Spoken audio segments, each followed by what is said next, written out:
Hey guys, this is Dennis, and this is my review of Guillermo del Toro's Pacific Rim.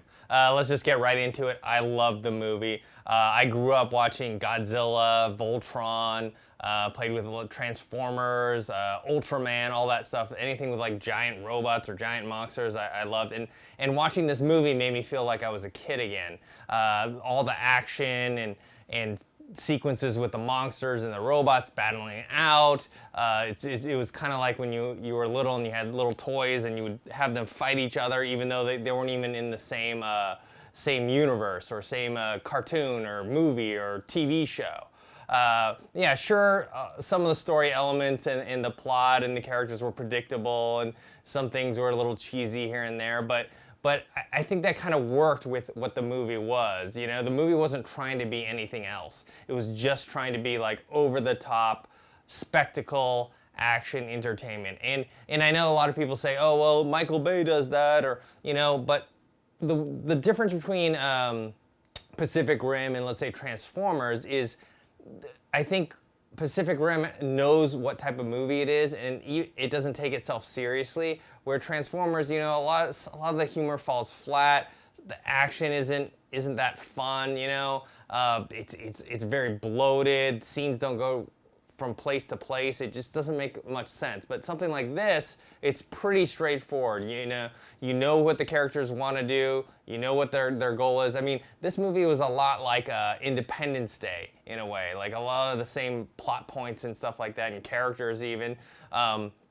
But in this, it was, I think, even better than Independence Day. One, because the action was just simply better. You have the visual effects of the robots and the monsters and like the size, everything. I saw this in IMAX in 3D, and like seeing all the fights on the giant big screen, it was just like so amazing. And you could see the scale of everything because Guillermo del Toro made sure that you would see the buildings and little helicopters and people and cars and stuff like that, so that you could always tell how big these giant robots and kaiju monsters and the Jaegers, which is with the giant robots. So before I get further into this review, if you haven't seen it yet, I'm gonna go into a few spoilers here and there.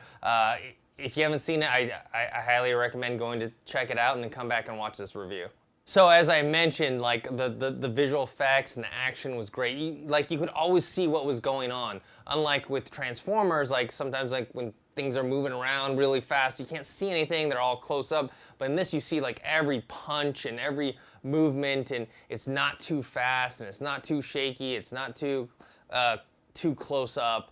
You really feel the weight of these giant robots, you know? It's weird, because in a way, they're moving slower than other things that you've seen, but it ends up actually feeling a lot more impactful because of how big they are and how slow they're moving, but when they hit, another thing is the sound design. The sound design actually makes you feel the impact of all the hits and stuff like that. Music I thought was great. Some people complained about the music. They didn't like it because they thought it would have been too cheesy, but I thought it fit right in, you know, with the big giant battle scenes, you know. As far as the acting goes, I thought it was fine. You know, people kind of get confused. They always confuse bad acting and bad dialogue. Like when a really good actor delivers a line and he does it well, but the line of dialogue is actually not a very good line, people make the mistake of thinking, oh, that was some bad acting. But actually sometimes it's not. Sometimes it's just the dialogue. Like, for example, Idris Elba, who plays the main commander, Stacker Pentecost, and I love Idris Elba. He, you know, ever since I saw him in The Wire as Stringer Bell, he also played Luther in Luther in the BBC show. He's a fantastic actor, and in this he's great as well. You know, even though not all of the lines of dialogue are, you know, that great, he still delivers them. He's very magnetic and he brings a lot of charisma and weight to his performance. Raleigh's relationship with Mako, I thought that was fine. I mean, it wasn't like anything new that we haven't seen before, but I thought it worked. And I also thought Mako's relationship with Idris Elba's character, Stacker, I thought that also worked fine. You know, it wasn't anything you didn't see coming, but at the same time, it worked in the emotional level of being invested in these characters. And so when they did fight, it made you feel much more engaged. One of my favorite things too was being able to see the two co-pilots that were having the neural bridge, how they were fighting, how you could see them inside at the same time as they were moving, so all their movements were being mimicked by the giant Jaegers. You had really cool Jaeger designs. You had Gypsy Danger, which was the main one that Raleigh and Mako were in, and then you had my personal favorite was the Cherno Alpha one. It was the Russian one. It was a Mark I. The only problem was it got beat up pretty fast in the only fight that it was in, but I thought the design was really cool. It had the hammer fists. Crimson Typhoon was the China one, and you had Striker, which was the Australian one. So my favorite scene was actually in the middle of the movie when all three of the other Jaegers either get beat up or they got in Striker's case they got frozen by the EMP, and then when Gypsy Danger came, beat up that ape-looking monster one.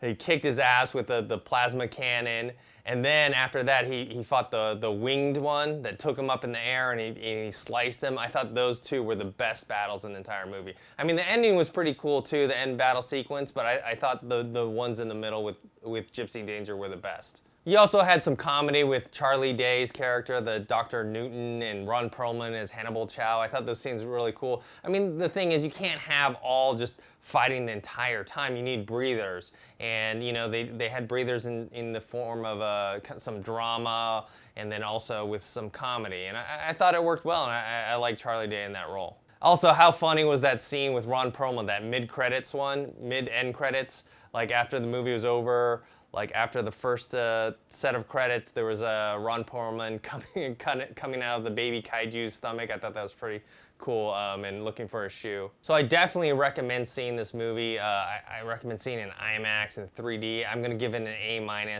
Yeah, the story wasn't anything that great, but I think it did its job. I think it kind of paid tribute to all the giant robot and giant monsters stories that we've seen in the past in Japanese anime and stuff like that. Now the question is there going to be a sequel? Well, right now it doesn't look like it. It's made about $38 million for its opening weekend, which isn't terrible, but considering it's a $190 million budget, it's not what it needs to be. People were kind of hoping for a $50 or $60 million opening, and that didn't happen. Internationally, it's doing better. It's at $50 million. But unless internationally keeps doing well and it holds steady in our domestic, the US box office numbers, I don't think we're gonna see a sequel. I would really love to see a sequel. I really love this movie, but I think I'm gonna have to just accept the fact that there's not gonna be another one. All right, guys, so that's what I thought of Pacific Rim. Let me know your thoughts. You can post your comments below on the YouTube video and on our website. Make sure you follow me on Twitter. Mine's @ThinkHero. You can ask me questions. You can find me on Facebook or Think Hero Fans. And also make sure to subscribe to our channel. That's Think Hero Pro.